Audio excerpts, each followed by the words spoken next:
गजाननं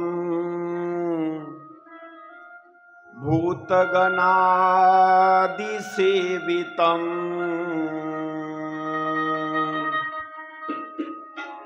कपित्थजम्बूफलचारुभक्षणम् उमासुतं शोकविनाशकारकम्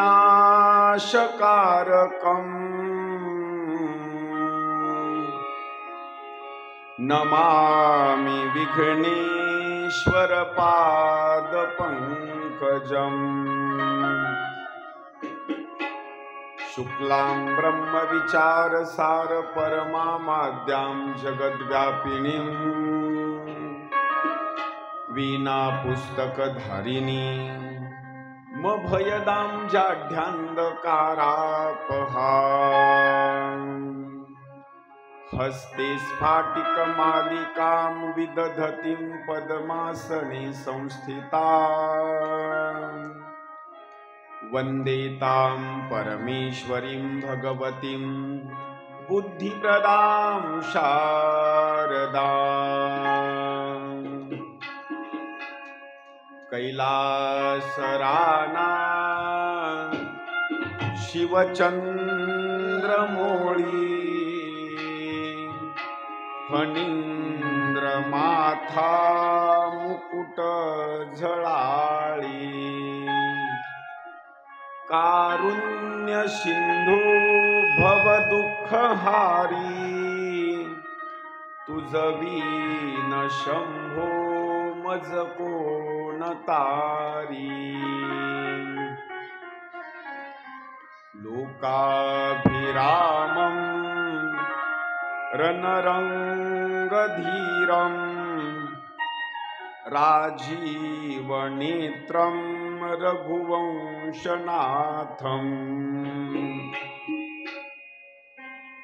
कारुण्यरूपं करुणाकरन्तं श्रीरामचन्द्रं शरणं प्रपद्ये उल्लङ्घ्य सिन्धोः सलिलं यः शोकभण्णिं जनकात्मजाया आदाय तेनेव ददाहलङ्कां नमामि ते प्राञ्जलिराञ्जनेयम्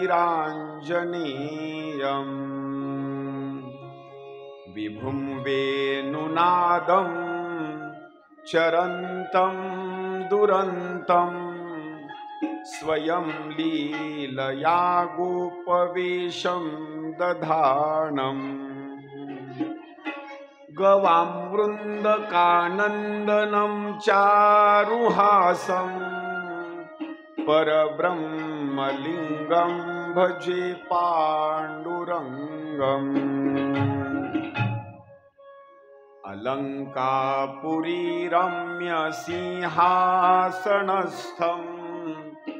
पदाम्भोजतेजः स्फुरद्दिक्प्रदेशम् विधीन्द्राहि देवैः सदा स्तूयमानं समाधिस्थमूर्तिं भजे ज्ञानदेवम् तुकाराम नाम घेता कापेयम धन्य तुकोपा समर्थ जेने केला हा पुरुषार्थ जळी दगडा सहित वह्या कारियेल्या जैशाला ह्या म्हणे रामेश्वर भटद्विजा तुका विष्णू नाही दुजा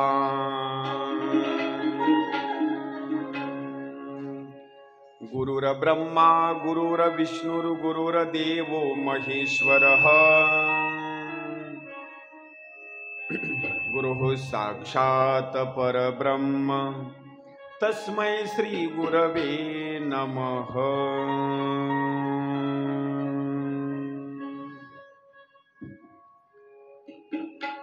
नंदाचा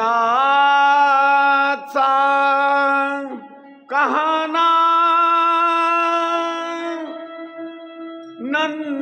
नंदाचा कहाना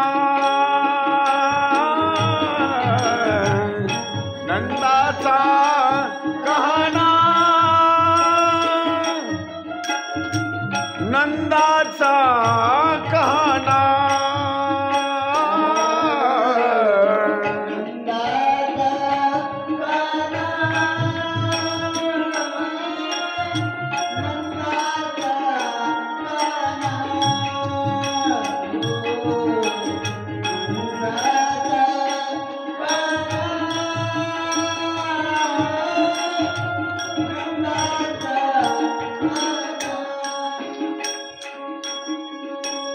नंदाचा कहाना नंदाचा कहाना नंदाचा कहाना नंदाचा कहाना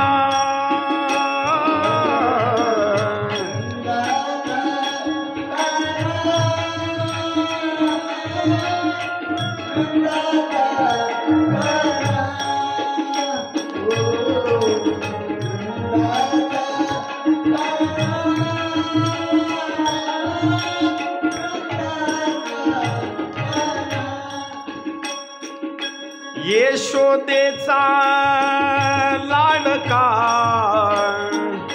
यशोदेचा लाडका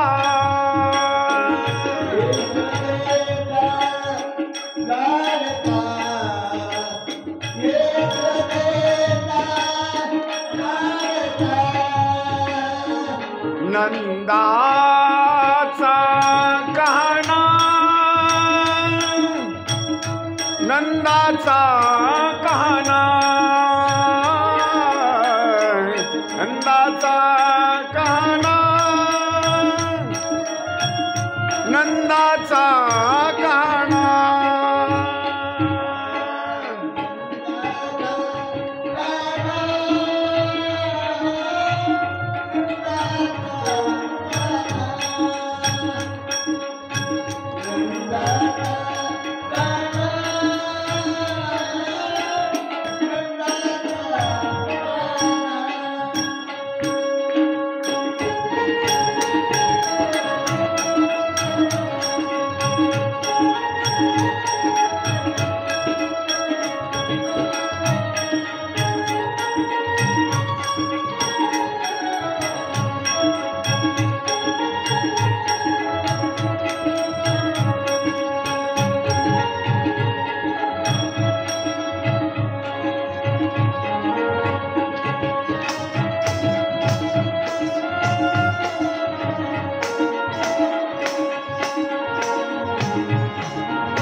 गोपाळांचा सवंगडा गोपाळांचा सवंगडा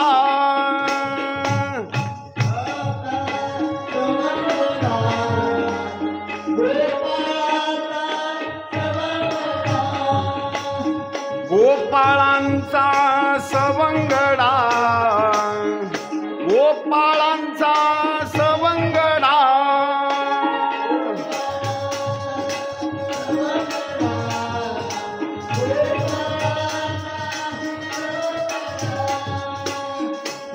नंदाचा कहाना नंदाचा कहाना नंदाचा कहाना नंदाचा कहाना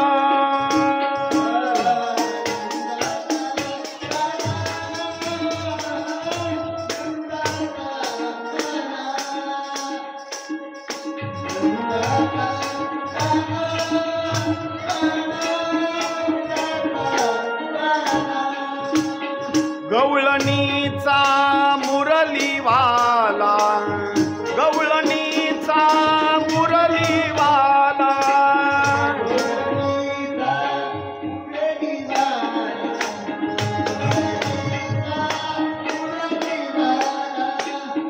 गवळणीचा मुरलीवाला, गवळणीचा मुरलीवाला, गवळणीचा मुरलीवाला, गवळणीचा मुरलीवाला, नंदाचा काना, नंदाचा काना, नंदाचा काना, नंदाचा काना,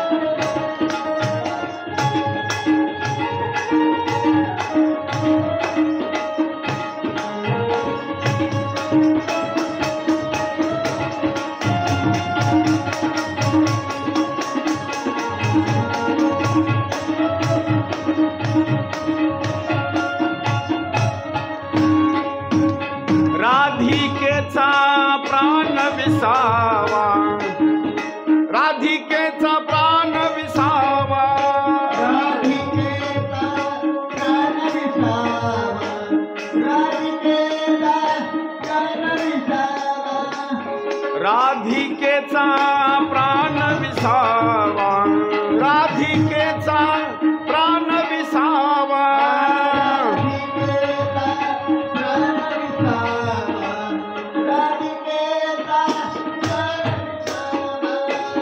नंदाचा काना, नंदाचा काना, नंदाचा काना, नंदाचा काना,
गोपाल कृष्ण भगवान की जय, महामुनि शुकाचार्य महाराज की जय, जय जय श्री राधे श्याम, पवन पुत्र हनुमान की जय, छत्रपति शिवाजी महाराज की जय, अपने अपने माता पिता की, अपने गुरुदेव की, भारत माता की, भारत माता की, हर हर हर हर महादेव। प्रस्तुत प्रसंगी पुण्य पावन अशा या गादेवाडी या नगरीमध्ये चालत असलेला हा अखंड हरिनाम सप्ताह थोडासा विको द्या फक्त आता। ज्यांच्या असणाऱ्या प्रेरणेनं असणारा हा अखंड हरिनाम सप्ताह या ठिकाणी चालू आहे। कैलासवासी वैकुंठवासी नारायण महाराज वायगावकर यांच्या असणाऱ्या प्रेरणेनं हा अखंड हरिनाम सप्ताह ज्ञानयज्ञ सोहळा व गावाच्या बाबतीमध्ये बोलायचं म्हटलं तर भारती मठ देवस्थान गादेवाडी यांच्या सगळ्याच्या सहकार्यामधून असणारी ही कथा या ठिकाणी संपन्न होत आहे। थोडासा विको द्या बरं, थोडासा माझ्याला विको। हरी. हॅलो हॅलो, थोडा वाढवा आणखी थोडा. हॅलो. हरी. हॅलो. विको विको विको थोडासा रिपीट. Hello hello. बसा. आज असणारा जो कथेचा असणारा जो दिवस आहे, आजचा कथेचा दिवस कितवा आहे? तिसरा दिवस आहे. मुलांना कोणी बोलू नका, तुम्ही तिथं बसल्या बसल्या बरं का. त्यांना जरा उठवा, बोलू नका, शांत बसा. कालपर्यंत आपण या ठिकाणी जी कथा श्रवण केलेली आहे, भक्ती, ज्ञान आणि वैराग्य. भक्तीचे असणारे दोन मुलं, एकाचं नाव ज्ञान आणि एकाचं असणारं नाव वैराग्य. यांचा असणारा उद्धार जर कशानं झाला असेल तर यांचा उद्धार झाला, त्यांनी श्रीमद भागवत महापुराणाची कथा श्रवण केली आणि कथा श्रवण केल्याच्या नंतर त्यांचा असणारा उद्धार झाला. अशी सुंदर असणारी काल आपण या ठिकाणी कथा ऐकली. आता इथं काही वर्णन केलेलं आहे. रात्री सुद्धा कीर्तनामध्ये काही गोष्टी सांगितल्या. अखंड हरिनाम सप्ताह का करायचा, 7 दिवसापर्यंतची भागवताची कथा का श्रवण करायची. कुणीतरी काय करा, त्या लेकराला तिला उठवा एकदा, लेकराला उठवा एकदा, तिकडे जाऊन बसवा त्यांना. त्या लेकराला उठवा तिथं एकदा, ते प्रसादाच्या साईडला ठेवून द्या, त्यांना बोलू देऊ नका, थोडंसं शांत बसा म्हणा. उठा सगळे तिथले तुम्ही. आणि अखंड हरिनाम सप्ताह केल्याच्या नंतर 7 दिवसाची कथा श्रवण केल्याच्या नंतर काय होतं, हा भाग आपण कीर्तनामध्ये रात्री 5 प्रकारचे महादोष सुद्धा असणारे निघून जातात, महापातक असणारे निघून जातात. जळती दोषाचे डोंगर. आपल्याजवळ असणारा जो दोष आहे का नाही, असे दोषाचे असणारे डोंगरचे डोंगर असणारे जळून जातात. माऊली हरिपाठामध्ये म्हणतात, कितीही पाप असू द्या, तृण अग्नी मेळे, समरस झाले आणि तैसे नामे केले जपता हरी. म्हणजे कसलं जरी पाप असेल तर जसं एखाद्या अग्नीचा असणारा स्पर्श एखाद्या गवताला झाल्याच्या नंतर त्याला वेळ लागत नाही जळण्याकरता, तसं नामचिंतन केल्याच्या नंतर, कथाश्रवण केल्याच्या नंतर आपल्या जवळचं पाप जळून जाण्याकरता त्याला वेळ असणारा लागत नाही. नाही काळ वेळ तया लागे, त्याला अजिबात असणारा वेळ लागत नाही. म्हणून किती जरी मोठं जरी पाप केलं असेल ना, तर मोठं पाप केलेलं सुद्धा असणारं जळून जातं. याच्याकरता सुंदर असणारा एक दृष्टांत मध्ये सांगितलेला आहे. किती जरी मोठा माणूस असला आणि त्यानं जर ही कथा श्रवण केली तर कथा श्रवण केल्याच्या नंतर त्याचं पाप असणारं जळून जातं. याच्याकरता सुंदर असणारा एक दृष्टांत या कथेमध्ये सांगितलेला आहे. एक तुंगभद्रा नदीचा असणारा एक भाग आहे आणि त्या नदीच्या काठावर सुंदर स्वरूपामध्ये असणारा एक वसलेला असणारा एक शहर आहे, एक गाव आहे. त्या गावामध्ये असणारा एक असणारा ब्राह्मण राहतो. त्या ब्राह्मणाचं नाव सांगितलेलं आहे आत्मदेव. असं नाव आपण ऐकलेलं आहे, पण कोणता आत्मदेव?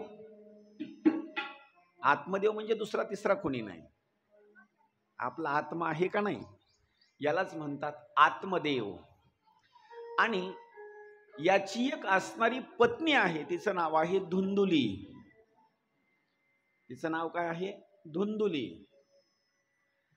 आता ही पत्नी सुद्धा कोण? ऐका, एखादी पुरुष जर असेल पुरुष, तर त्या पुरुषाच्या बाबतीमध्ये सांगितलं त्याची पत्नी म्हणजे स्त्री. पण एक सांगतो, स्त्री असो किंवा पुरुष असो, प्रत्येक जणाची एक पत्नी आहे. मला महिलाची पत्नी कशी काय? ऐका, हे शरीराचा भाग सोडून द्यायचा आता. याच्यामध्ये एक असणारा आत्मा आहे, आत्मा. त्या आत्म्याची असणारी एक नवरी आहे. आत्मा हा नोवरा आणि कुडी हे नोवरी. सगळ्याचा जो आत्मा आहे का नाही, हा आत्मा म्हणजे शरीरामधला नवरदेव आणि याच्यामधली असणारी किंवा ह्या शरीराच्या वरची असणारी कुडी आहे, याला म्हटलेलं आहे नवरी. तसं इथे एक वर्णन केलेलं आहे. तुंगभद्रा असणारी नदी, त्याच्यामध्ये एक राहणारा असणारा जो काही भाग आहे, एक शहराचा असणारा भाग काठावर वसलेलं, आणि त्याच्यामध्ये आत्मदेव म्हणायचा असणारा एक ब्राह्मण राहत आहे. त्याच्या पत्नीचं असणारं नाव सांगितलेलं आहे धुंदुली. पण वर्णन असं केलेलं आहे, जीवन जगत असताना त्यांच्या पोटी मात्र पुत्र संतती नाही. त्याचं एक कारण सांगितलेलं आहे. जिथं प्रॉपर्टी कमी असते तिथं पुत्र संतती जास्त असते, आणि जिथं प्रॉपर्टी जास्त आहे तिथं पुत्र संतती मात्र नसते. याला दृष्टांत जर सांगायचं म्हटलं का नाही, जिथं खायचं वांदा आहे, खायला मिळत नाही, वस्त्र मिळत नाही, अन्न पाणी असणारा काही भाग मिळत नाही, तिथं लेकरं किती असतात सांगतो. एक पहिलीला, एक दुसरीला, एक तिसरीला, एक चौथीला, एक पाचवीला आणि एक सहावीला. लेकराची म्हणजे जसे माळेमध्ये मणी असतात का नाही, असे लेकरच लेकरं त्या घरामध्ये. कुठं? गरिबाच्या घरात बरं का. त्यांना अन्न नाही वेळेवर, पाणी नाही, काही नाही, खाण्याची कुठली व्यवस्था नाही, काही नाही. तिथं मुलं जास्त, आणि जिथं प्रॉपर्टी भरपूर आहे तिथं मात्र पुत्र संतती नाही. एक वर्णन केलेलं आहे. ज्याला पुत्र संतती आहे त्याला मात्र त्याच्याबद्दल काही वाटत नाही, पण ज्याला पुत्र संतती नाही ना त्याला मात्र फार असणार वाईट वाटतं. काय केलं त्यानं? जीवन जगत असताना त्या पती पत्नीनं अखंड हरिणामधली सप्ताहाची पंगत असेल, यज्ञाची पंगत असेल, अन्नदानाची भूमिका असेल, दान धर्म असेल, जे लोकांनी सांगितलं ते असणारे भाग केले, पण पुत्र संतती मात्र पोटी जन्माला आली नाही. त्या पती पत्नीच्या बाबतीमध्ये वर्णन असं केलेलं आहे, आत्मदेव म्हणजे साधारण नव्हता. स्रोत आणि स्मार्थ असणाऱ्या जो भागामध्ये सांगितलेला आहे, पुरोहित्य करण्याच्या बाबतीमध्ये नंबर 1चा असणारा तो होता. मंत्र म्हणत होता, पण चांगल्या स्वरूपामध्ये मंत्र म्हणत होता. त्याच्या पत्नीचं वर्णन केलेलं आहे, ती धुंदुली. तिचं सुद्धा वर्णन असं केलेलं आहे, सौंदर्यवान. एवढंच नाही, घरच्या कामामध्ये एकदम निपुण. आता काही महिला असतात, घरचं काम मात्र त्यांना जमत नाही. त्यांच्या घरामध्ये जर गेलं ना, सारख्या अशा माश्या गोंगालेल्या असतात. अशा म्हणजे काही जणांना घरचे सुद्धा कामं जमत नाहीत. याच्या पुढे सांगू, अशा काही महिला असतात, ह्या दसऱ्याला एकदा कपडे धुले की दुसऱ्या दसऱ्याला धुतात बरं का. वास घाण घरामध्ये नुसता, असा माणूस गेला की ऑक कोण होतं नुसता असं. अशा काय असतात. जर कधी गेलं ना एखादा पाहुणा वगैरे आणि त्यांना जर पांघरण्याकरता जर असं काही पांघरून दिलं का नाही, त्याच्या चेहऱ्यावर पण घेऊ वाटत नाही त्याला. म्हणजे अशी काही घरं असतात. आणि घराला सौंदर्यवान बनवायचं असेल, स्वच्छता टापटीपणा जर करायचा असेल, तर त्या पत्नीच्या बाबतीमध्ये वर्णन सुद्धा केलं आहे. त्या बाबतीमध्ये स्वच्छतावान असावी, घराला निर्मळ आणि चांगल्या स्वरूपामध्ये ठेवणारी असणारी असावी. नाहीतर नुसतंच ती स्वतः मेकअप करते आणि घराला मात्र तसंच ठेवून देते, काहीच उपयोगाचं नाही. आता पहा, तिचं वर्णन केलेलं आहे. घराच्या बाबतीमध्ये एकदम चांगल्या स्वरूपाची होते, टापटीपणा एकदम चांगल्या बाबतीमध्ये. एवढंच नाही, तिचे काही गुण सांगितलेले आहेत. सगळ्यात जास्त तिला लोकांची निंदा करण्यामध्ये आवडत होतं. काही जणांना नाद असतो बरं का, सारखं लोकांची असणारी निंदा करत राहायचं.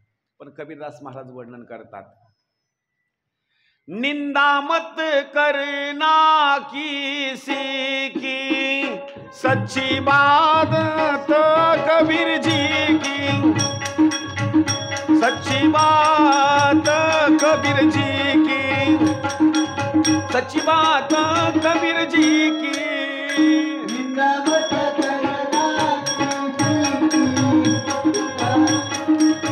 बात कबीर जी की सच्ची.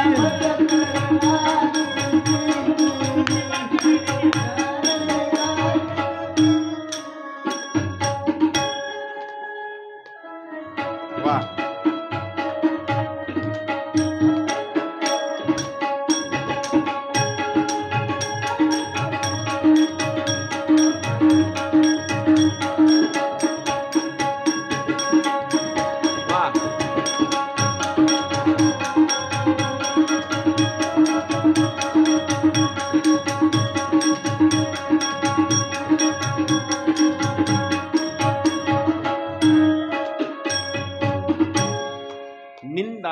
बात करना किसी की आणि सच्ची बात कबीरजी की, तिचं वर्णन केलेलं आहे.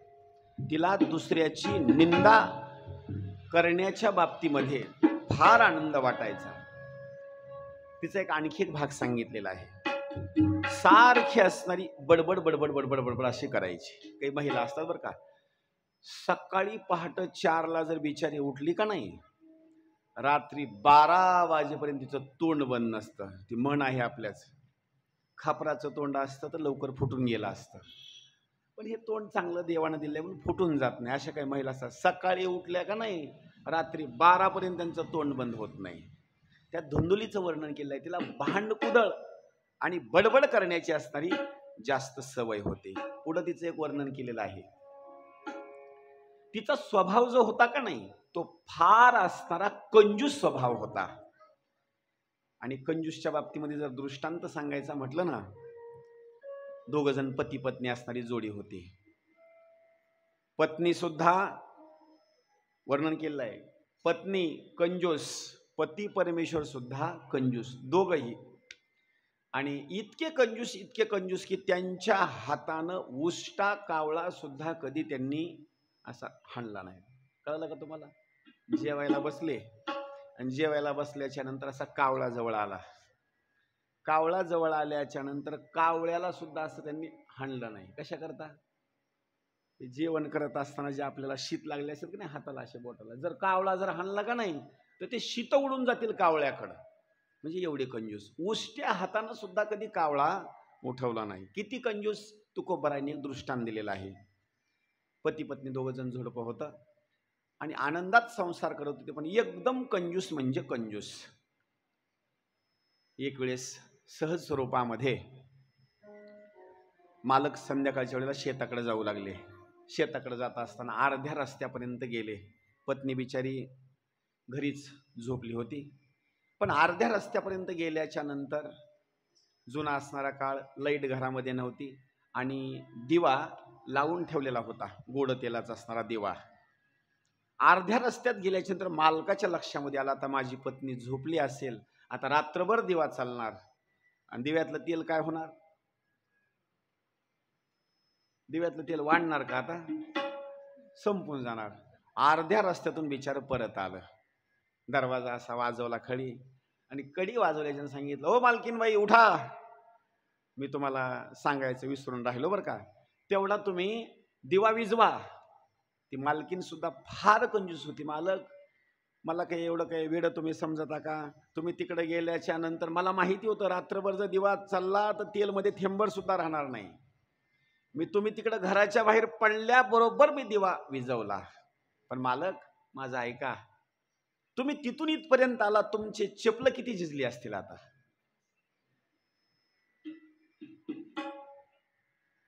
त्यानं बोलण्याकरता सुरुवात केलं, तू काही मला वेडी समजलीस का काय? इथून जातानाच फक्त चपल वापरले मी, इथून जातानाच. तिकून येताना काय केलं माहिती का? चेपल झिजल म्हणून मी हातामध्ये आणला. हो बघ, इतके कंजूस काय असतात. त्याला आणखी एक दुसऱ्यानं सांगतो, ओघामध्ये आला म्हणून. पती पत्नी 2 जण तुकोबाराय सांगतात, बाईल सवासीन आई आई, बाईल सवासीन आई, बाईल सवासीन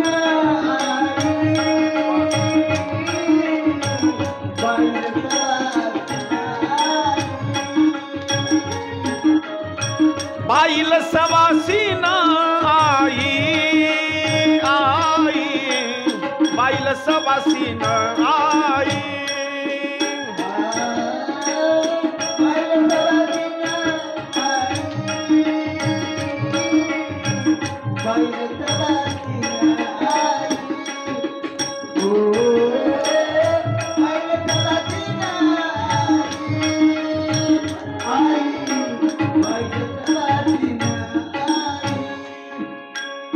आपण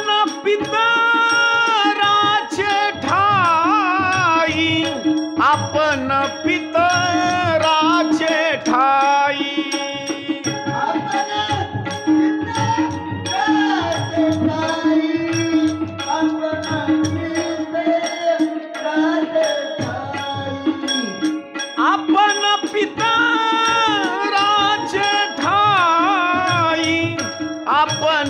पितराचे ठाई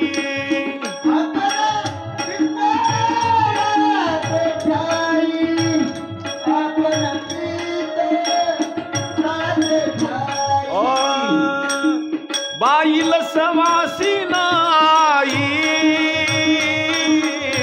बाईल सवासीन आई बाईल सवासीन आई आई बाईल सवासीन आई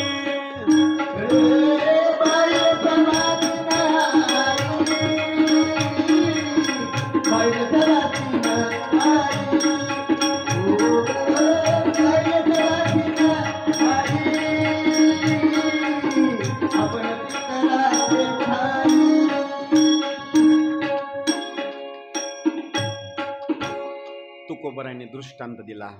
बाईल सवासीन आई, पती पत्नी दोघ जण आणि पितरपाठाचा महिना. आणि त्या पितरपाठाच्या महिन्यामध्ये असं सांगितलेलं आहे, एक गण असावा, एक सुवासिना असावी, असे काही भाग असणारे सांगितलेत. गण आणि सुवासिना असणारे जेव घालायचे. मालकिनीने सहज सांगितलं, मालक एक गण एक आपल्याला जीव घालायचा आहे आणि एक सुवासिनी एक जीव घालायची आहे. मालकानं सांगितलं, गण आणि जीव घालायचंय ना सुवासिनीला, काळजी करू नको, सुंदर तू स्वयंपाक तयार कर. मग त्या बिचारीनं स्वयंपाक करण्याकरता तयारी सुरुवात केली.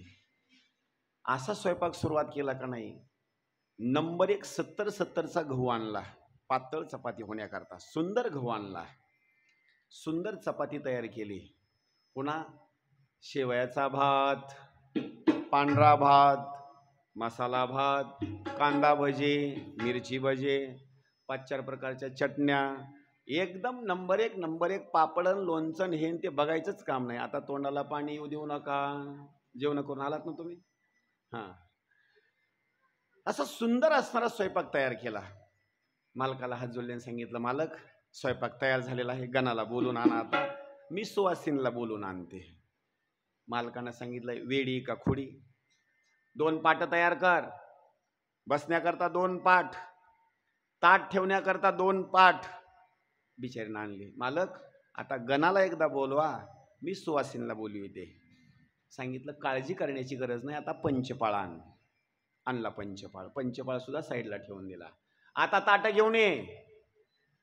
2 ताट आणले, 2 पाटावर ठेवून दिले. आता एक काम कर, तू पलीकडल्या पाटावर बस, मी अलीकडल्या पाटावर बसतो. कळाले का तुम्हाला? गण कोण? मी म्हणजे मी नाही बरं का. गण कोण सांगतो तो, आता मी गण आणि तू कोण आहेस? हां, आता मी गण, तू मला गंध लाव.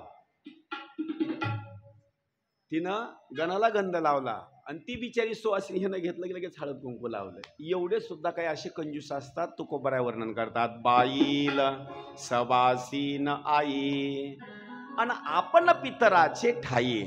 इतके असणारी कंजूस. त्या धुंदुकालीचा जो काही धुंदुलीचा भाग सांगितला, इतकी कंजूस. आणि तिचा जो भाग होता का नाही, एखाद्या वेळेस देव बाप्पानं कुठं जर पूजा करून आले का नाही, किती जरी धन दिलं तर तिचं एक अशी अपेक्षा होती की आणखी धन त्यांनी द्यायला पाहिजे होतं. त्याचं कारण एक आहे, आपल्याला किती जरी देवानं दिलं तरी आपल्याला ते पुरेसं होणार नाही, आपल्याला कमीच पडणार आहे. याला दृष्टांत वयोवृद्ध आजीबाई सांगतात. एक बाई देवाकडे गेली, एका जणाच्या पंक्तीला जेवण केलं, भरपूर जेवण केलं आणि देवाला मागणी मागितली, देवा सुंदर स्वयंपाक तयार झालेला आहे, मी जेवण करून आले, एक काम कर, जसं मला 1 पोट दिलंय का नाही, याच्या भकीला आणखी 1 पोट दे. कशा करता? स्वयंपाक जरा चांगला झालेला आहे, हे तर भरलं, पण ह्याच्या साईडचं पण आणखी भरावं, म्हणजे 2-3 दिवसाचं भागल थोडंसं. मला देव म्हणला, काळजी करण्याची गरज नाही, दुसरं पोट पाहिजे ना तुला, एवढंच भरून ये माझ्याकडं, जे दिलंय ना मी एवढंच भरून ये. तेवढं भरून आल्याच्या नंतर मग मात्र मी तुला देतो. ती बिचारी आणखी जी इकडे आली का नाही, ती परत देवाकडे गेली नाही बरं का. कारण त्याचं कारण एक आहे, आता सकाळी जेवण केलं तर ते पोट म्हणजे काय कायमस्वरूपीचं भरतं का? अजिबात नाही. परत दुपारी भूक लागते. दुपारी जेवण केलं तर परत संध्याकाळी भूक लागते, आणि संध्याकाळी जरी जेवण केलं आणि कीर्तनला टाळ घेऊन उभा राहिला तर जागर जर केलं तरी चिवडा खाण्याची अपेक्षा होते. बरोबर ना भाऊ? काही जणाला म्हणजे चिवडा खाल्ल्याशिवाय झोपच येत नाही. आता आमचे भाऊ आहेत, सकाळचं जेवण, दुपारचं जेवण आणि संध्याकाळचं जरी जेवण केलं तर कीर्तनावर आल्याच्या मुठभर तरी मुरमुरे पाहिजेच. मी सोय केली बरं का, आज काळजी करू नका. हा, म्हणजे त्या महिलेनं देवाकडं एक दुसरं पोट मागितलं. आता विचार करा, म्हणजे तिला किती जरी दिलं का नाही तर तिला असं ते कमी पडत होतं. वर्णन तिचं केलेलं आहे, तिचा काही भाग सांगितलेला आहे. एवढी प्रॉपर्टी असून ही असून समाधानी मात्र नाही. आणि खरं सांगू का, आपल्याला किती जरी देवानं दिलं तरी आपण समाधान नाहीत. पण एक मात्र खरं सांगतो तुम्हाला, आपल्याला देवानं एवढं काही दिलंय ना, एवढं काही दिलंय त्याची किंमत मात्र कधीच होत नाही. प्रॉपर्टी देवानं कमी देऊ द्या किंवा जास्त देऊ द्या, खरी जर संपत्ती कोणती असेल तर तुमचं शरीर आहे का नाही हे खरी संपत्ती आहे. उदाहरणार्थ 40 एकर जमीन दिली, विहीर, बोर, बंगला वगैरे सगळं सगळं दिलं, पण तुम्हाला देवानं 2 डोळेच दिले नाहीत. काय करणार तुम्ही? काय करणार मला सांगा? रस्त्यानं चलत जायचं असेल तर तुमचा हात कोणीतरी पकडावा लागेल आणि तिथवर न्यावं लागेल. याच्या पुढे सांगू, गरुड आहे गरुड, पण गरुडाला डोळेच नाही, ताकदवर आहे, काय उपयोगाचं आहे? काही उपयोगाचं नाही. मला सांगा, सगळी प्रॉपर्टी तुम्हाला भरपूर दिली देवानं आणि ह्याच्यामध्ये एक सुद्धा दात मात्र देवानं ठेवला नाही, काही उपयोगाचा आहे? अजिबात नाही उपयोगाचा. महाराज, एक दात जरी बसवायचा म्हटलं ना चांगल्या क्वालिटीमध्ये, आता 15,000 20,000 रुपये एका दाताची किंमत आहे, ते सुद्धा ओरिजिनल नाही, डुप्लिकेट. मला सांगायचा भाग एक आहे, तुम्हाला देवानं 32 दात दिले, एका डोळ्याची किंमत किती होईल कोणाला सांगता येईल? अजिबात सांगता येणार नाही. दुसऱ्या डोळ्याची किंमत किती होईल सांगता येईल? सांगता येणार नाही. कानाची किंमत किती होईल सांगता येईल? सांगता येणार नाही. हाताची किंमत किती होईल सांगता येईल? अजिबात नाही. पोटाची, पायाची, कशाची सुद्धा किंमत तुम्हाला करता येणार नाही. जेने हा जीव दिला दान. बरं, एवढं तुम्हाला देवानं शरीर दिलं, कधीतरी म्हटलं का तुम्हाला माझ्या डोळ्याचे पैसे द्या? कधी तुमच्याकडे आला का? डोळ्याचे पैसे द्या, हाताचे पैसे द्या, पायाचे पैसे द्या, कधी आला का? याच्या पुढे बोलतो, अहो एखादा माणूस दवाखान्यात मरून जरी गेला तर डॉक्टर लोक प्रेत देत नाहीत. काय म्हणतात? अगोदर पैसे भरा आणि मग प्रेत घेऊन जा. देवानं तुम्हाला एवढं दान दिलं, कधीतरी पैसे मागितले? अजिबात नाही. कारण देवानं आपल्याला एवढं देऊन सुद्धा माणसाने एक गोष्ट लक्षात ठेवायची, सगळ्यात मोठी जर संपत्ती कोणती असेल तर शरीर आहे, तर माणसाची सगळ्यात मोठी असणारी संपत्ती आहे. पण धुंदुली आणि आत्मदेव मात्र समाधानी नव्हते. त्या आत्मदेवानं विचार केला, असं जीवन जगण्यापेक्षा मेलेलं बरं. कारण काही वेळेला काही अशा भाग सांगितलेला आहेत, धिग्जीवितं प्रजाहीनं धिग्गृहं च प्रजाविना धिग्धनं चानपत्यस्य धिग्कुलं संततिं विना. ऐका, ज्याच्या जीवनामध्ये संतान नाही, माझी भाषा नाही बरं का, त्या आत्मदेवाची भाषा आहे, ज्याच्या जीवनामध्ये संतान नाही त्याचं जीवन एकदम असणारं शून्य शून्य असणारं जीवन आहे, त्याला मात्र करमत नाही. नंबर 2, ज्या घरामध्ये मुलं नाहीत ते घर आनंदाचं वाटतं का दुःखाचं वाटतं? ते घर सुद्धा आपल्याला असं ओस घर वाटतं. एवढंच नाही, ज्या घरामध्ये धन आहे पण तिथं पुत्र संतती नाही, त्या धनाचा सुद्धा काही उपयोग नाही. आणि ज्या कुळामध्ये संतती नाही त्या कुळाचा सुद्धा असणारा धिक्कार वर्णन केलेला आहे. म्हणून आत्मदेवानं निर्णय घेतला, असं जीवन जगण्यापेक्षा मेलेलं बरं. आता कशा करता चालला माहिती का तो? फक्त मुलगा नाही, मुलगी नाही, म्हणून रडत आहे तो दुःखी आहे. त्याचं कारण सांगतो. ज्याला मुलंच आहेत तो मुली करता दुःखी आहे.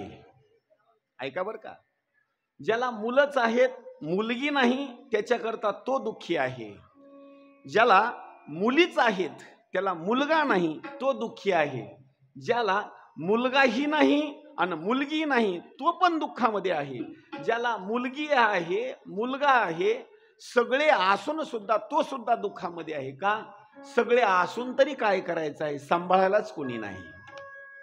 ऐका काही उपयोग, काही उपयोग नाही त्याचा. आता पहा, असा विचार केला आणि विचार केल्याच्या नंतर एक म्हण सुद्धा आपल्या इकडे आहे बरं का. एखादं निपुत्रिक माणूस असेल ना तर माणूस सहज सहज म्हणतो, त्याचं तोंड बघितल्याच्या नंतर यश येत नाही. आता हे कुठं लिहिलेलं आहे त्यांनाच माहिती बरं का, मी तर काय आणखी वाचण्यात आलं नाही माझ्या. आता पहा, निपुत्रिकाचे घरी न घे मी अन्न चालीला उठोनी आतिथहा. भगवान शंकर सुद्धा श्रीराजाच्या घरी आलते. तुम्हाला पुत्र संतती आता राहिली नाही, मी तुमच्या इथलं अन्न खाणार नाही असं म्हणून निघून जाऊ लागले. आता पहा किती सुंदर वर्णन केलेलं आहे. अरण्यामध्ये गेला आणि अरण्यामध्ये गेल्याच्या नंतर आता गेला होता तो मरण्याकरता, आणि मरण्याकरता गेल्याच्या नंतर त्याने निर्णय घेतला आता मरायचंच आहे, कमीत कमी काय करावं, पाणी प्यावं आणि मरावं. छोटंसं एक असणारं तळ्याच्या जवळ गेला, असं उंजळीनं असं पाणी पिण्याकरता सुरुवात केली. पाणी पिण्याकरता सुरुवात केल्याच्या नंतर मग मात्र पाणी पिलं आणि थोडासा तळ्याच्या काठावर येऊन बसला. असा एक साधू महात्मा आला. साधू महात्मा आल्याच्या नंतर त्यानंही पाणी पिलं आणि तळ्याच्या काठावर जाऊन असणारा बसला. यानं विचार केला आत्मदेवानं, कमीत कमी मरायचं तर आहे ना, कमीत कमी मरणाच्या वेळेला साधू संताची असणारी भेट झाली, आपण त्यांचं दर्शन घ्यावं, मग प्राण सोडावे, मग मरावं. गेला आणि गेल्याच्या नंतर त्यांचं असणारं दर्शन घेतलं आणि दर्शन घेतल्याच्या नंतर मग मात्र सांगितलं, महाराज सगळ्यात जर धन्य कोण असतील ना तर साधू आणि संत धन्य आहेत. मी कृतार्थ झालो, मला आज तुमचं दर्शन झालं असं म्हणून त्यानं रडण्याकरता सुरुवात केली. सहज प्रश्न विचारला त्या साधूनं, अरे बाबा दर्शन झाल्यास तर तुला आनंद व्हायला पाहिजे, मग रडण्याचं काय कारण आहे? महाराज तुमचं दर्शन झालं, मी दुःख याच्याकरता व्यक्त करत आहे, मी अरण्यात आलेलो आहे ना, मी जिवंत राहण्याकरता नाही, आता मी मरण्याकरता आलेलो आहे. अरे बाबा का मरण्याकरता आलास? सांगितलं, महाराज मला पुत्र संतती नाही, पुत्र संतती नसल्यामुळं असणारा मी आता मरत आहे, मला प्राणत्याग करायचा आहे. त्या साधू महात्म्यानं सांगितलं, अरे बाबा पुत्र नाही म्हणून असं जीवन संपवायचं नसतं. सगळ्या या जगतामध्ये सगळ्यांनाच पुत्र संतती आहे असं आहे का काही? अजिबात नाही. त्यानं सांगितलं, नुसतं पुत्रा करताच रडतो अशातला भाग नाही, पुत्र नाही म्हणून मी मरण्याचा प्रयत्न करतो अशातला भाग नाही. खरं सांगू, माझं प्रारब्ध एवढं वाईट आहे, एवढं वाईट आहे. ऐका माझं प्रारब्ध. आतापर्यंत मी जेवढ्या जेवढ्या गायी माझ्या घरी आणल्या का नाही, जेवढ्या गायी पाळण्याकरता, आतापर्यंत जेवढ्या गायी माझ्या घरी मी आणल्या तेवढ्या एका सुद्धा गायीनं एका सुद्धा वासराला जन्म दिला नाही. तसं किती पाप असेल विचार करा. म्हणजे तिकडं गाय व्हायची पण यानं इकडं आणली का नाही, याचं प्रारब्ध एवढं वाईट की घरी जी गाय सांभाळत असेल पुन्हा मात्र त्या गायीनं वासराला जन्म द्यायचा नाही. काही जणांचे दावण गुण तसे असतात बरं का. तुमच्याकडे म्हण असेल, तुम्हाला बाजार कोणता आहे बैलाचा? हाडीचा. आणि हाडीचा बाजार म्हणजे सांगायचीच गरज नाही, प्रसिद्ध असणारा बाजार आहे. एकदा जर एका बैल जोडीपासून जर माणूस जर तिथून जर निघून गेला का नाही तर परत त्या बैल जोडीपर्यंत जर परत त्याला यायचं म्हटलं का नाही सगळ्या बैल जोडी बघून, तर दिवसात तर काही येऊ शकत नाही बघा. ते एवढ्या बैल जोडी असतात बाजारामध्ये, एवढा मोठा बाजार. पण असे काही लोकांचे प्रारब्ध आहेत. त्या हळीच्या बाजारामध्ये जरी गेलं ना आणि एखाद्या माणसानं गरीब बघून जरी बैल आणले का नाही न मारणारे, तर त्यानं आणून फक्त आपल्या दावणीला बांधले, पाणी वैरण खाल्लं की लगेच मालकाच्या अंगावर मारायला. ते म्हणतात तिथं मारित नव्हतं, इथं कसं काय मारायला लागलं? त्याचं कारण सांगू का? हे आपला दावण गुण आहे. दावण गुण म्हणजे कोणतं माहिती का? दुसरं दावण नाही कुठलं, तिथली दावण नाही, ही आपली दावण खरी आहे बरं का. हे आपलं प्रारब्ध असं आहे. अशा काही म्हशी आहेत, गायी आहेत, बाजारामध्ये दूध काढायचं म्हटलं तर 4 लिटर 5 लिटर देणार, आपल्या इथं आलं की तांब्यात दूध देणार. हे आपलं प्रारब्ध आहे. आता पहा, त्यानं बोलण्याकरता सुरुवात केली. आतापर्यंत एवढ्या गायी मी पालन पोषण केलं, पण ती गाय मात्र वासराला जन्म देत नाही, वांज. एवढंच नाही, आतापर्यंत माझ्या घरामध्ये मी जेवढे फळं आणले तेवढे फळं मात्र माझ्या घरामध्ये व्यवस्थित राहिले नाहीत. त्यानं बोलण्याकरता सुरुवात केली. शिरूर ताजबन असेल, अहमदपूर असेल, लातूर असेल, कुठं जर मी फिरण्याकरता गेलो ना, चांगले द्राक्ष असतील, सफरचंद असतील, पपई असेल, खरबूज असेल, टरबूज असेल, तिथून घेत असताना सुंदर स्वरूपामध्ये विकत घेतो. घरापर्यंत येईपर्यंत व्यवस्थित असतं, पण एकदा घरी आणलं, बरं ते फ्रीजमध्ये ठेवू किंवा कुठेही ठेवू, असं वाटलं ना आता हातपाय धुवावे, त्याला कट करावं आणि मग खाण्याकरता फळ ते सुरुवात करावं. पण माझं प्रारब्ध एवढं वाईट आहे, घरी येऊन फळ ठेवलं रे ठेवलं की त्याच्यामधून लगेच किडे किंवा आळ्याचा असणारा भाग असा बाहेर पडतो. किती प्रारब्ध वाईट आहे विचार करा. एवढंच नाही, आतापर्यंत माझ्या घरी माझ्या शेतामध्ये जेवढे जेवढे मी झाडं लावले का नाही, त्याचं प्रारब्ध सांगतो. जेवढे जेवढे झाडं लावले त्या झाडाला आजपर्यंत आणखी तोर सुद्धा लागला नाही. तोर कळतो का? तोरच म्हणता ना तुम्ही. अगोदर फळ येतं का अगोदर तोर येतो? अगोदर येतो काय? अगोदर तोर येतो. हे फक्त तुम्हाला सांगता येतं बरं का, शहर मधल्या लोकांना सांगता येत नाही. मी मुंबईला गेल्यानंतर एका लहान लेकराला प्रश्न विचारला, अरे बाळू, दूध कोण देतं? मग त्यानं म्हणायला पाहिजे गाय तरी दूध देते, म्हैस तरी दूध देते. त्यानं तसं नाही म्हणला. त्यानं म्हणला एक मामा सकाळी सकाळी येतात कॅटली घेऊन, ते दूध देतात. आता म्हणजे ते आणून देतात रे, पण दूध नेमकं कोण देतं? आता पहा, बोलण्याकरता भूमिका आहे. अगोदर त्याला तोर लागतो आणि मग त्याला फळ येतं. त्यानं बोलण्याकरता सुरुवात केली. महाराज, आतापर्यंत एवढे मी फळाचे असणारी काही झाडं आहेत का नाही एवढे लावले, पण त्याला कधी तोर आला नाही. आणि एवढंच नाही, एवढा अभागी असल्यामुळे मला असं वाटतं की मला आता जिवंत राहायचं नाही, मी मरण्याकरता अरण्यामध्ये आलेलो आहे. सांगितलं, अरे बाबा मरू नको. तुला जर तसं वाटत असेल, तुझं प्रारब्ध वाईट आहे, थोडंसं जवळ ये. त्याला जवळ घेतलं आणि जवळ घेतल्याच्या नंतर आपल्या सगळ्याच्या कपाळावर सटवी कधी येते? कितवीच्या दिवशी? 5वीच्या दिवशी. आणि सटवी 5वीच्या दिवशी येते. त्या दिवशी लेकराच्या जवळ दिवा लावून ठेवावा लागतो का विजवून ठेवावा लागतो? हे फक्त जुन्याच माता भगिनीला माहिती बरं का, शहर मधल्याला माहिती नाही अजिबात. आणि 5वीच्या दिवशी असा दिवा लावून ठेवायचा. 5वीच्या दिवशी सटवी येणार, हातामध्ये लेखणी घेऊन येणार, पेन घेऊन येणार आणि ह्या सगळ्या जणांच्या असणाऱ्या असं कपाळावर असणार असं लिहून ठेवणार. मग काही लोक म्हणतील, हे सटवीनं लिहिलेलं आम्हाला मोडता येतं का? तुम्ही मग लाईक बॉय साबण आणा, रिन आणा, निरमा आणा, काही जण तर दगडानं घासतात, असं त्यानंही घासा. तुम्ही कितीही घासण्याचा प्रयत्न करा, पण एकदा सटवीनं लिहिलेलं कधी सुद्धा ते मोडत नाही. मोडतं सुद्धा, पण त्याला 2 जण लागतात. नंबर 1, सटवीनं लिहिलेलं जर मोडायचं असेल तर सटवीनं लिहिलेलं मोडतं, त्याला लागतात संत. संत असल्याच्या नंतर संतानं जर पुसून टाकलं का नाही, तर त्या संतानं पुसून टाकल्याच्या नंतर ते मोडून जातं. नंबर 2ला इथं लिहिलेलं जर मोडायचं असेल तर नंबर 2ला लागतो देव. म्हणून का ललाटीचे लिहिणे, एकदा ललाटीनं असणारं जर लिहिलं का नाही तर ते कधी सुद्धा असणारं मोडत नाही. त्या साधू महात्म्यानं सांगितलं, महाराज देवा, अहो या जन्मामध्ये तुम्हाला पुत्र नाही अशातला भाग नाही. इथून पुढल्या 7 जन्मामध्ये तुमच्या पोटी पुत्र संतती असणारी होणार नाही. मग मात्र त्याला दुःख निर्माण झालं. याच जन्मात नाही ना, इथून पुढे 7 जन्मात होणार नाही.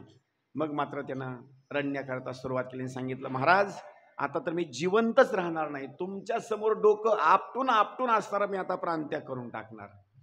साधूनं सांगितलं बाबा मरू नको.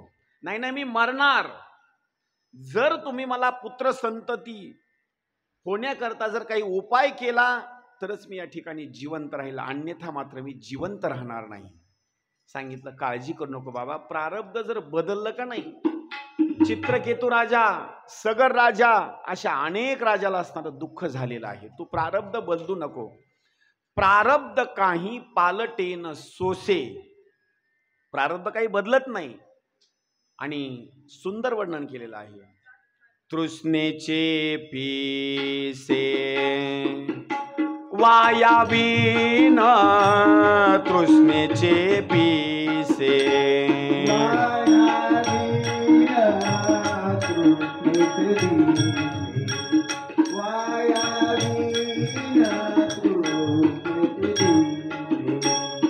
प्रारब्ध काही पालटे ना सोसे, तृष्णेचे पिसे वायावीन, तृष्णेचे पिसे वायावीन, तृष्णेचे पिसे वायावीन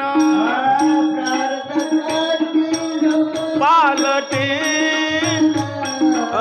तृष्णेचे पिसे वायावीन, तृष्णेचे पिसे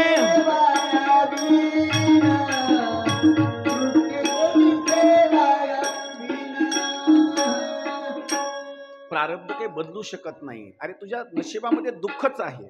सांगितलं महाराज दुःख जरी असेल तर तुम्ही जर माझ्यावर कृपा केली ना तर माझे प्राण तुम्ही वाचवू शकता. माझा जो संसार आहे का नाही आनंदामध्ये तुम्ही चालवू शकता. माझ्यावर कृपा करा, करा, माझ्यावर असणारी तुम्ही काहीतरी कृपा करा, जेणेकरून ज्या कृपेमुळं माझा संसार आनंदित असणारा चालेल. त्यावेळेला काय केलं त्या साधू महात्म्यानं, एक आंब्याचं असणारं फळ घेतलं आणि फळ घेतल्याच्या नंतर त्या ब्राह्मणाच्या हातामध्ये दिलं आणि सांगितलं बाबा जर हे फळ जर तू तुझ्या पत्नीला खाण्याकरता जर दिलं आणि तिनं 1 वर्षापर्यंत जर काही नियमावली जर असणारी जर नित्य नियमानं जर असणार त्याचं आचरण जर केलं ना तर तुझ्या पोटी मुलगा मात्र चांगल्या स्वरूपाचा असणारा जन्माला येईल. ऐका बरं का कोणते कोणते नियम असतात. आपल्या पोटी मुलगा जर चांगला जन्माला यावा असं जर वाटत असेल तर नियम कोणते असतात हे ऐका बरं का. फार महत्त्वाची असणारी गोष्ट आहे आणि याचा असणारा भाग भागवतामध्ये सुंदर स्वरूपामध्ये सांगितलेला आहे. सत्यम शौचम दयादान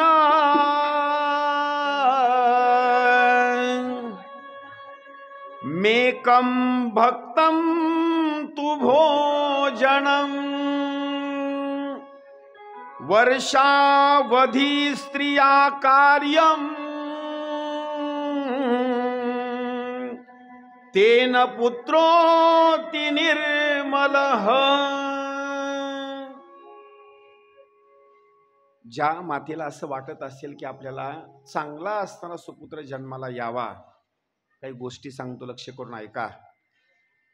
कमीत कमी आपण ह्या गोष्टी ऐकल्याच्या नंतर अनेक जणाला स्वतःहून आपण उपदेश सुद्धा करा, जेणेकरून कुणाच्या तरी पोटी जर मुलगा चांगला जर जन्माला येण्याची भूमिका जर आपल्याला माहिती असेल तर आपण स्वतःहून त्यांना असणारा सांगायचं. आता कोणती कोणती भूमिका हे सांगतो. नंबर 1 पहिलं सांगितलं सत्यम. ज्यावेळेला पोटामध्ये गर्भाचा असणारा भाग आहे ना, पोटामध्ये असणारं बाळ आहे, त्यावेळेला पहिली गोष्ट सांगितली त्या मातेनं काय करावं. अगोदर बोलत असताना जोपर्यंत बालकाला जन्म देत नाही तोपर्यंत तिनं सारखं खरं खरं खरं खरं असं बोलावं. खोटं अजिबात असणारं बोलायचं नाही, सारखं असणारं खरं बोलायचं. नंबर 2 दुसरी गोष्ट सांगितलेली आहे शौच स्वरूपामध्ये असणारं राहायचं. कसं सुंदर वर्णन केलेलं आहे. आपले पाय असतील, आपले हात असतील, आपला चेहरा असेल, डोकं असेल, आपलं हे संपूर्ण शरीर असेल, स्नान मात्र प्रत्येक दिवशी असणार ते करायचं. दररोजच्या स्वरूपामध्ये स्नान. बरं स्नान करत असताना चिमणीसारखं एखाद्या म्हशीसारखं, एखाद्या गाढवासारखं स्नान नाही करायचं. नाही तर घेतलं बकेटवर पाणी आणि टाकलं वरून निघाला लगेच, असं नाही बरं का. स्नान करत असताना सुद्धा काही सांगतो. असे काही माणसं आहेत, आंघोळ लावली म्हणून करायचं. जर त्यांचं अंग जर घासलं का नाही तर पाव किलो मळ निघाल अंगावर. अशी काही माणसं असतात. आंघोळ करत असताना कशी आंघोळ करावी, सुंदर स्वरूपामध्ये हात पाय वगैरे असणारं जे सगळं शरीर आहे का नाही, स्वच्छ असणारं, त्याला निर्मळ स्वरूपामध्ये असणारं ठेवावं. असे काही माणसं घाण असतात का नाही, त्याच्या साईडला जरी जाऊन थांबलं का नाही, घमकून नुसता वास येतो, ऑफ पण होतं नुसतं, चला बाजूला जरा. मी तर चाल म्हणायला माझ्याजवळ कुणाला येऊच देत नाही अजिबात. अजिबात नाही गुरुजी, चाल म्हणायला माझ्याजवळ कुणाला येऊ देत नाही. का माहिती का, माणूस जर हिशोबात असला तर जवळ, नाही तर त्यांना सांगतो माईक थोडा अंतराने घ्या जरा. म्हणजे हे जे शरीर देवानं दिलं का नाही, याला सुद्धा नंबर 2 ला सांगितलं शौच, सत्यम, शौचम. तिसरा असणारा भाग सांगितलं. त्या मातेनं काय करायचं माहिती का, सारखी दया करत राहायचं. दया, जो कालावधी सांगितलेला आहे का नाही, 10 महिन्यापर्यंतचा कालावधी, सारखा असणारी दया करत राहायचं. शब्द बोलत असताना, आपला जो शब्द उच्चार करायचा आहे बोलत असताना, साच आणि मवाळ, मिथले आणि रसाळ, शब्द जैसे कल्लोळ अमृताचे. बोलत असताना किती व्यवस्थित बोलायचं माहिती का, बोलत असताना. आणि दया करत असताना एकदम एकदम चांगल्या स्वरूपामध्ये. कुणी असो, मग एखाद्या वेळेस जवळचा असेल, लांबलचा असेल, कुणी असेल, त्यांच्यावर ती सारखी असणारी दया करायची.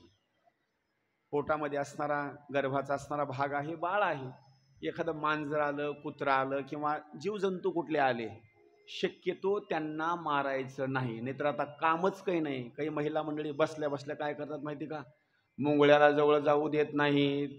मग काय करायचं, रगणा मुंगळा. मग काही बसल्या बसल्या मुंगे मारून टाकतात, काही किडे मारून टाकतात. याला भूमिका अशी सांगितलेली आहे, अरे बाबा दया करा त्याच्यावर, दया. जसं तुम्हाला जिवंत राहू वाटतं का नाही, त्यांना सुद्धा असणारं जिवंत राहू वाटतं, म्हणजे त्यांच्यावर दया करायची. सत्यम, शौचम, दया, दान. त्या मातेनं काय करायचं माहिती का, तेवढ्या कालावधीमध्ये सारखं दान करत राहायचं. दान मग असणारं अन्नदान असेल, वस्त्रदान असेल, पैसा दान असेल, सारखं असणारं दान करायचं. पुढं वर्णन सांगितलंय, मेक भक्तम तू भोजनम. गर्भ असणारा धारण केलेला आहे ना, त्यावेळेला कारण एक सांगितलेलं आहे. मुलगा जर चांगला जन्माला पोटी आणायचा असेल, मुलगा चांगला जन्माला यावा असं वाटत असेल, तर त्या मातेनं एक काम करायचं.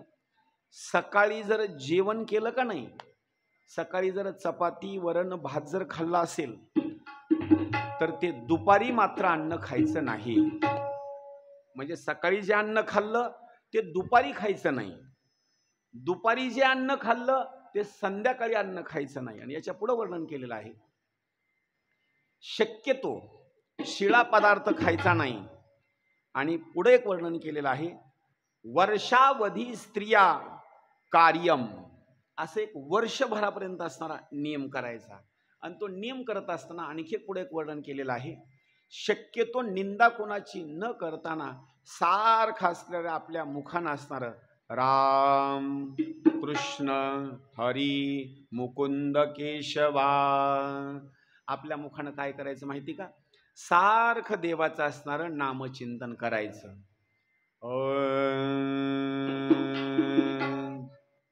सगळ्याजणांनी टाळी वाजून भजन करा बरं का एकदा. आता कृष्ण माझा माझा माझा माझा माझा, कृष्ण माझा मी कृष्णाचा, कृष्ण माझा माझा माझा माझा माझा, कृष्ण माझा मी कृष्णाचा.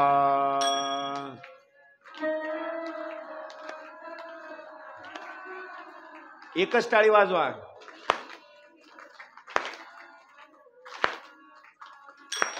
कृष्ण माझा माझा माझा माझा माझा कृष्ण माझा मी कृष्णाचा बोला. हा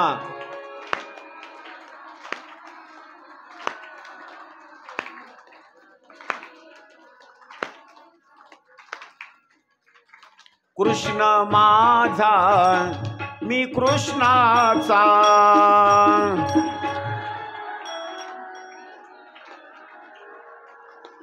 कृष्ण माझा मी कृष्णाचा.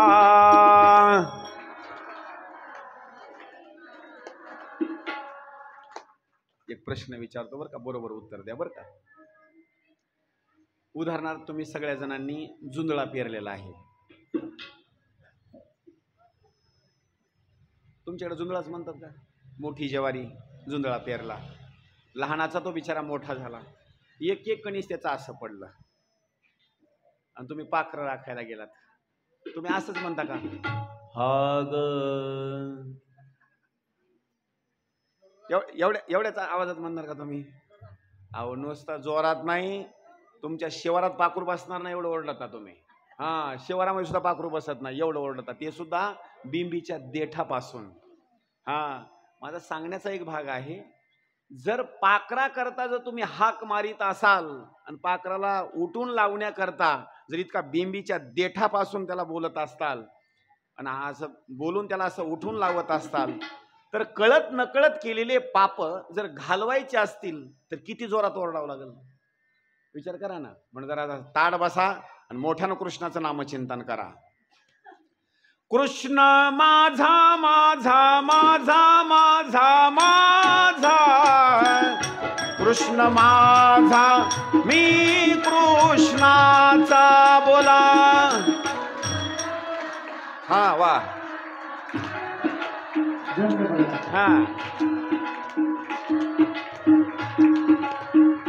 कृष्ण माझा माझा माझा माझा माझा कृष्ण माझा मी कृष्णाचा बोला.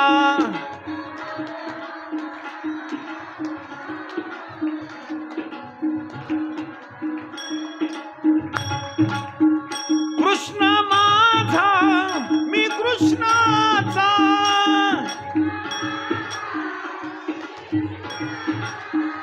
कृष्ण माझा मी कृष्णाचा.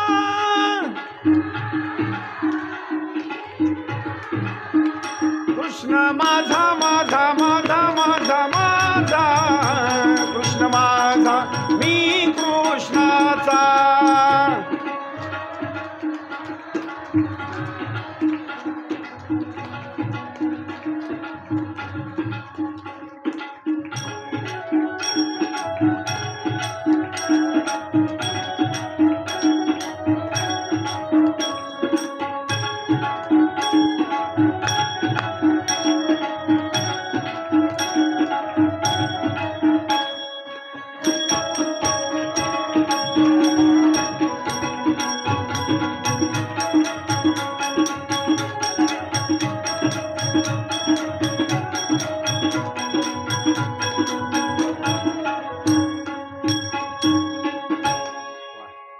एकदम सुंदर भजन केलं बरं का. तुमचं स्वागत आम्हीच एकदा टाळ्या वाजून करतो बरं का.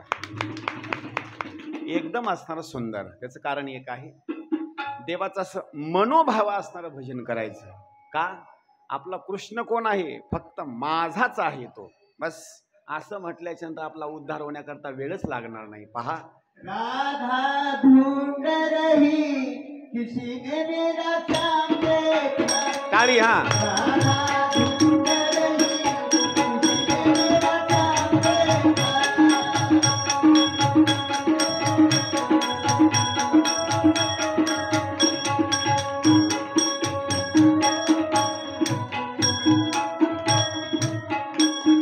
श्याम देखा रे श्याम देखा.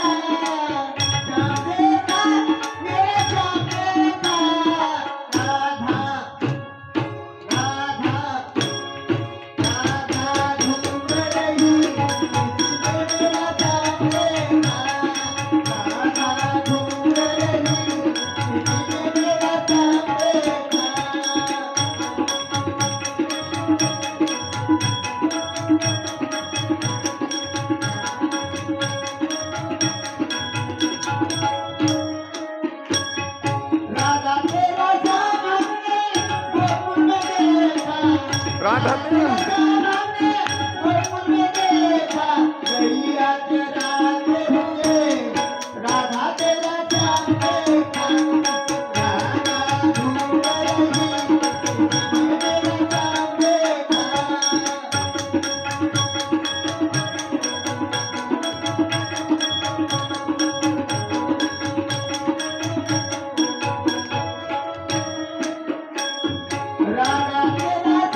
भजन म्हटलं. गुरुजी करता आता टाळ्या वाजवा सगळ्यांनी एकदा.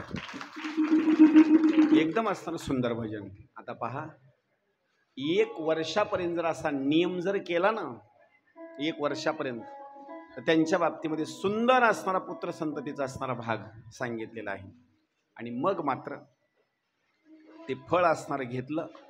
फळ घेतल्याच्यानंतर घराकडे निघाला. घरी आणल्याच्यानंतर ते फळ असणारं पत्नीच्या हातामध्ये दिलं आणि सांगितलं, एका साधू महात्म्याचा प्रसाद आहे, हे तू फळ खा. हे फळ खाल्ल्याच्या नंतर आपल्या दोघांना असणारी पुत्र संतती असणारा जो भाग आहे का नाही, ते होईल. त्या मालकीनं फळ हातामध्ये घेतलं. एक शब्द सुद्धा बोलली नाही. तो असणार घराच्या बाहेर निघून गेला. फळ आणून दिल्याच्या नंतर काही शेजारीन महिला होत्या, त्यांना बोलण्याकरता सुरुवात केली. आमच्या मालकाने असं असं एक फळ आणून दिलेलं आहे, फळ खाऊ का काय करू? मग तिनं बोलण्याकरता सुरुवात केली. त्या महिलेने, बाई पुन्हा फळ दिलेलं आहे की काय नाही, की तो माणूस कसला आहे की काय नाही, की काहीच माहिती नाही. एखादा जादू टोना जर त्याला येत असेल आणि तू जर हे फळ खाल्लं का नाही, काहीतरी तुझ्यावर विघ्न येईल, असं फळ खाऊ नको तो. मग ते फळ घेतलं आणि मालकाला न सांगता जशाला तसं असणारं ठेवून दिलं. मग थोड्या कालावधीच्या नंतर 1-2 दिवसाच्या नंतर त्यांची बहीण त्या धुंदुलीची आली. तिला बोलण्याकरता लगेच सुरुवात केली. बहिणीला सांगितलं, माझ्या मालकाने असं असं फळ आणून दिलेलं आहे, हे फळ मी खाऊ का नाही खाऊ? सांगितलं, दीदी हे फळ तू खाऊ नको. काय कर, तुला जर पुत्र पाहिजे असेल, मुलगा पाहिजे असेल, सध्या मी गर्भवती आहे. आपल्या दोघीमध्येच ही गोष्ट बरं का, जास्तीत जास्त माझ्या मालकापर्यंत ही गोष्ट राहील. एक काम कर, मी प्रस्तुत झाल्याच्या नंतर रात्रीच्या वेळेला मी तुला मुलगा आणून देईल. पण एक मात्र गोष्ट लक्षात ठेव, हा मुलगा मी आणून दिल्याच्या नंतर माझ्या मालकांना आणि मला मात्र तुला धन द्यावं लागेल. सांगितलं, काही हरकत नाही. बरं, मग ह्या फळाचं नेमकं काय करायचं? सांगितलं, खरंच फळ साधू महात्म्यानं दिल्याच्या नंतर पुत्र होतो का याची परीक्षा पाहण्याकरता